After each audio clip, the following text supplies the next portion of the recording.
नमस्कार मित्रों, मैं शेखर मिश्रा आपका भारतवर्ष चैनल में आपका बहुत बहुत स्वागत कानपुर से। और आज हम बात करते हैं जो पंजाब में नरेंद्र मोदी जी के काफ़िले में उनकी सुरक्षा में जो चूक हुई उसके कारण का कुछ विश्लेषण करने की आप लोगों के साथ एक कोशिश है मेरी। देखिए, ये जो 70 साल से जिनकी सल्तनत चल रही थी, वो सल्तनत को जो खतरा है, पिछले 7 सालों में जो परिवर्तन आया है, उससे हमारी मेन एक्सट्रीम जो राजनीतिक पार्टियां हैं या जो भी राष्ट्र विरोधी भारत के अंदर के तत्व हों, चाहे वो खालिस्तानी समर्थक हों, चाहे गजवा हिंद का सपना देखने वाले कुछ इस्लामिक शक्तियां हों भारत में, वो सब इस गवर्नमेंट के खिलाफ, मोदी जी की सरकार के खिलाफ आज एकजुट हैं।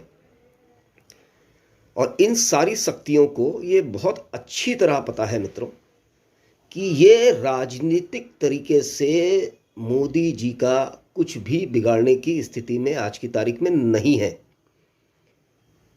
ये इनको मालूम है।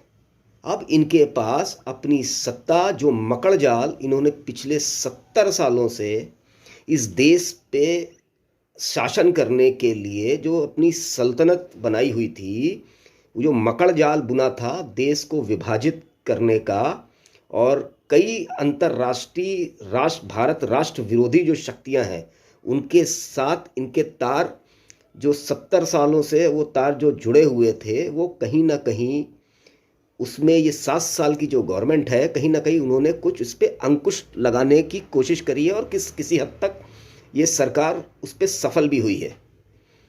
अब ये मकड़ जाल जो इन्होंने 70 साल तक इस राष्ट्र को तोड़ने, छिन्न भिन्न करने के लिए इतनी मुश्किल से बुना था, अब ये टूट रहा है। अब इनका जो छलावा है, इनका जो बहुरूपियापन है, इनका जो दोगलापन है, इनका जो दोहरा चरित्र है, वो भारत की जनता ने देख लिया है। अब इनके पास तरीका बचता क्या है अपनी सल्तनत को बचाने का, इसको आप लोग समझिए मित्रों। पहला तरीका, चूंकि ये राजनीतिक रूप से मोदी जी को नहीं हरा सकते, ये इनको पता है, तो पहला तरीका इनके लिए है कि शारीरिक रूप से मोदी जी को यहाँ से हटा दिया जाए या उनकी किसी तरीके से ऐसा कुछ किया जाए कि उनकी हत्या हो जाए और वो शारीरिक रूप से ना रहें। ये एक ऑप्शन उनके लिए है जिससे उनकी सल्तनत बच सकती है। दूसरा उनके पास एक जो ऑप्शन बचता है वो ये है कि इस देश को, इस राष्ट्र को इतनी बड़ी आंतरिक हिंसा की आग में झोंक दिया जाए जिसका लांछन ये हमारे प्रधानमंत्री मोदी और उसकी सरकार के ऊपर, उसका लांछन किसी तरीके से लगाएं, जिससे इस सरकार की, मोदी सरकार की बदनामी देश में भी हो और मोदी सरकार की बदनामी अंतर्राष्ट्रीय मंचों में भी हो। तभी इनकी इतने सालों द्वारा बनाई गया मकड़ जाल कि इसके द्वारा बनाई गई जो सल्तनत है वो बच सकती है। अब जरा घटनाक्रमों को आप अनुक्रम उसमें देखें, घटनाक्रमों को एक क्रम में देखें।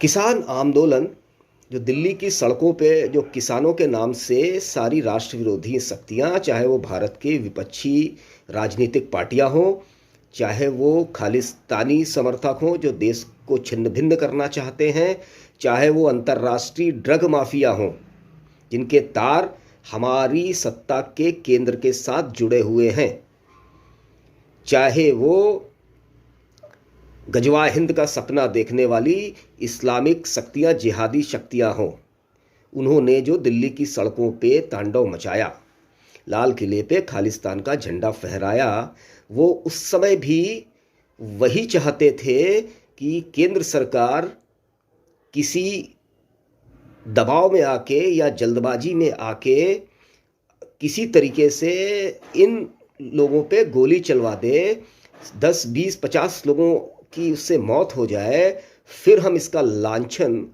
इस सरकार पे लगा के अपनी सल्तनत को पुनर्स्थापित करेंगे।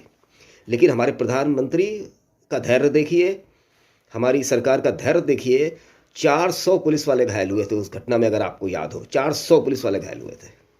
एक भी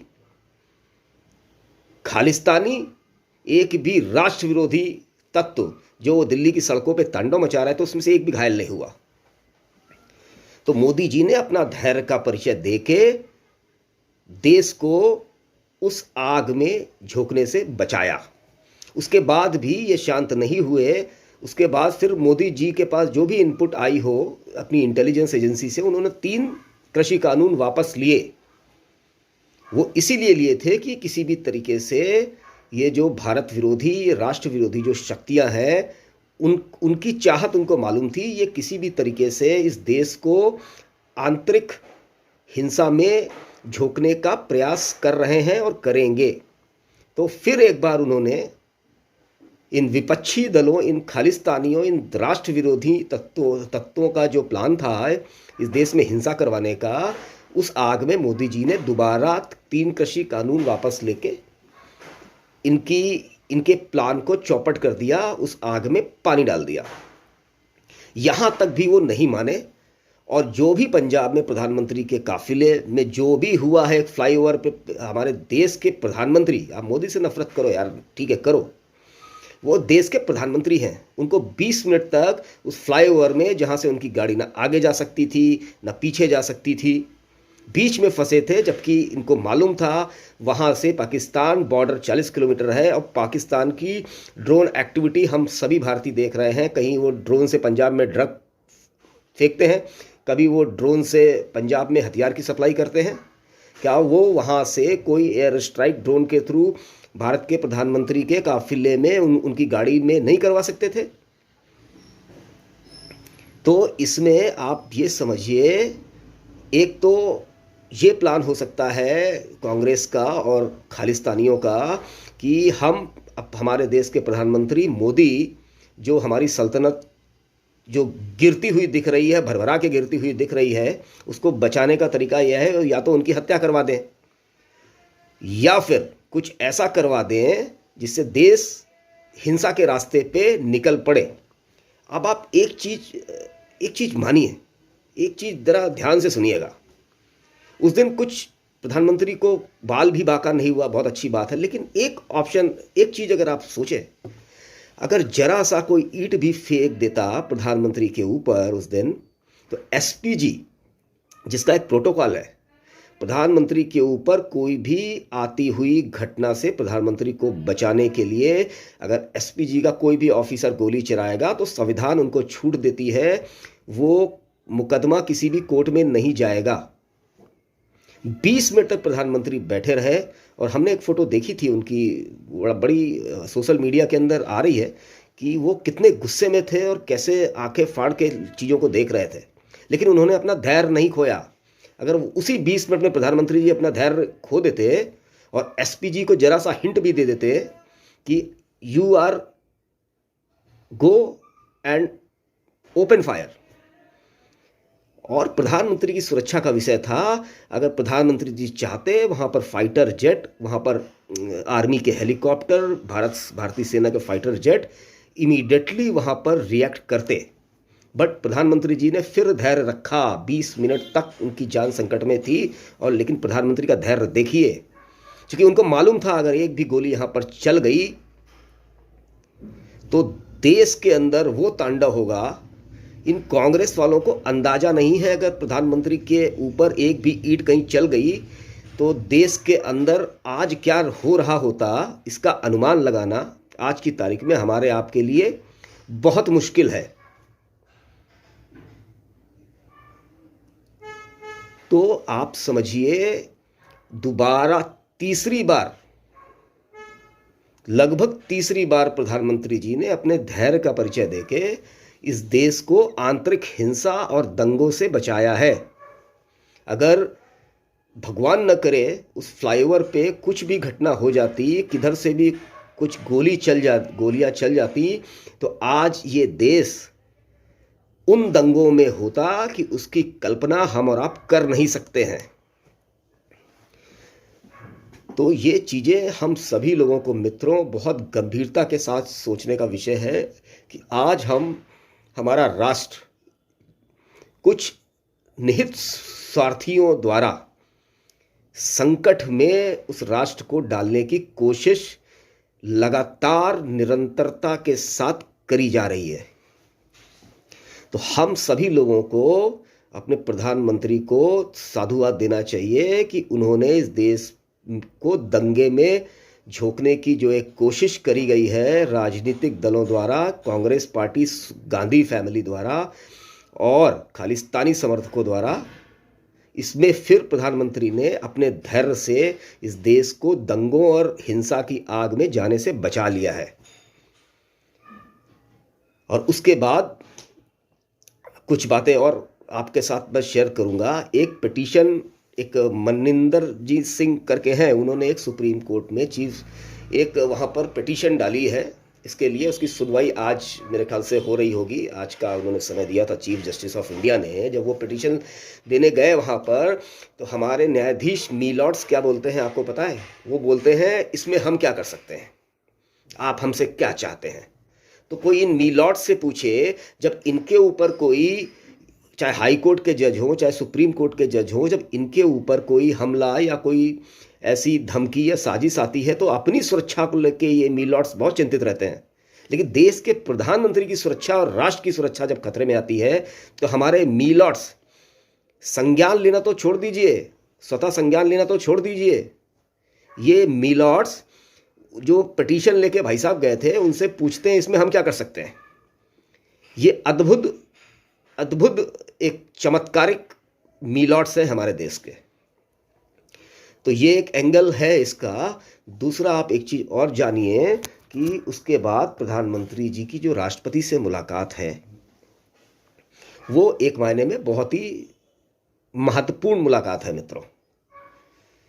क्योंकि हम प्रधानमंत्री की कार्यशैली से जानते हैं, वो गरम गरम नहीं खाते, वो चीज़ों को ठंडा करके ही खाते हैं।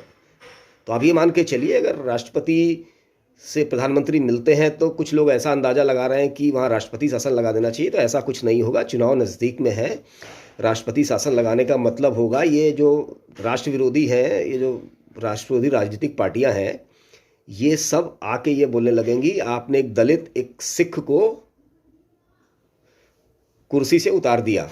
तो हमारे प्रधानमंत्री इतने नासमझ नहीं है। लेकिन एक चीज़ मान के चलिए, जो भी हिंट्स होम मिनिस्ट्री से, जो भी हिंट्स प्रधानमंत्री ने भटिंडा एयरपोर्ट पे ये बोल के दिया कि अपने प्रधानमंत्री को धन्यवाद बोलिएगा कि मैं जिंदा बच के वापस जा रहा हूँ, और जैसे वो राष्ट्रपति से मिले, तो आप एक चीज़ जरूर मान के चलिए, ये विषय बहुत ही महत्वपूर्ण है और विषय में कड़ी कार्रवाई होगी। वो कब होगी और कैसे होगी ये आज की तारीख में हमको या किसी को भी नहीं पता, लेकिन ये तय है कार्रवाई होगी और बहुत तगड़ी होगी। और ऐसा संदेश इस कार्रवाई से देश के फेडरल सिस्टम और भी जो है ममता बनर्जी जैसे मुख्यमंत्री और शरद पवार और जो शिवसेना महाराष्ट्र में जो ये सब लोग, ये जो अभी जो चल रहा है पूरी भारत की देश की जनता देख रही है, सबको मैसेज जाना चाहिए, राष्ट्र प्रथम है। आपकी सल्तनत का कोई महत्व भारतीयों के लिए नहीं है, चाहे वो कांग्रेस का आम कार्यकर्ता हो, चाहे वो किसी भी पार्टी का आम कार्यकर्ता हो, उसके लिए राष्ट्र प्रथम है। गांधी फैमिली प्रथम नहीं है। उनकी सल्तनत के लिए कांग्रेसी काम नहीं करते। आम जनता, आम जो कांग्रेसी है उनकी सल्तनत बचाने के लिए काम नहीं करता। तो आप ये मान के चलिए इस विषय पे बहुत कड़ी कार्रवाई होगी, जो हमें आने वाले समय पे दिखाई पड़ेगी। आप लोगों का बहुत बहुत धन्यवाद। भारत माता की जय। जय हिंद। अगर ये चैनल आपको अच्छा लगे तो उसको शेयर करें, सब्सक्राइब करें।